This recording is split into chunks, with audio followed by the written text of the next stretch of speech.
Okay, so this is Permaculture Chickens hard at work. I don't know that the Department of Labor has any rules or regulations on how many hours chickens can spend turning your gardens for you. Although I have to admit they do quite often take naps.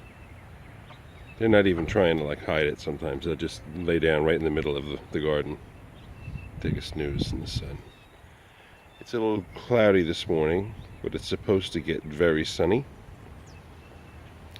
It's probably like 37 degrees or something like that today. I think it's going up to 45. But this is the girls doing their job. I've never had a crew of 5 chickens available to do this work for me. And if you can see the difference, they have not been, I'll show you, they have not been out in this area on a regular basis. They've gone out, there's some bird poop in here, but not much. They were starting to kick it out over here, so I decided, okay, maybe you don't need to be out here until I can get better control of where you can go. So all through in here, they did get in here a little bit. And I ran the hose around here just for the winter. And then back here, you can see all of a sudden, it's a noticeable change in color. They do their fair share of scratching and digging in through here. I've moved it around a little bit to try to get rid of the ledge that you can see that forms here. They go up and dig around the fence.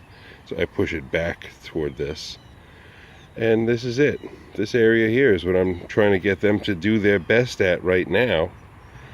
Because come February, March, April, I guess probably by the end of April, I'll be closing this area off. I'll be fencing from here to here on this side, where that just beyond this garden over here.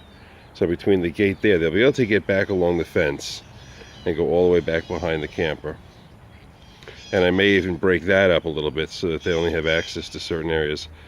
But I'm going to be hoping that they'll get more grass clippings and such from the lawnmower, and I'll be throwing them into the compost pile, which is then where they'll dig and scratch. They haven't been in there very much because it's sort of frozen, and you know, it's just a compost pile. There's only so much fun stuff in a compost pile.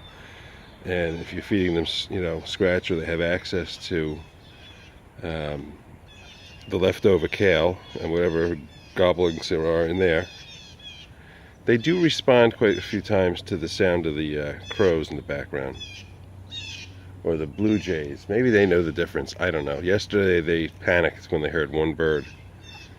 Today they don't seem to be. And yet there's tons of birds making noise. So whatever they're seeing in that garden, they're preoccupied by it. I hear a woodpecker in the background.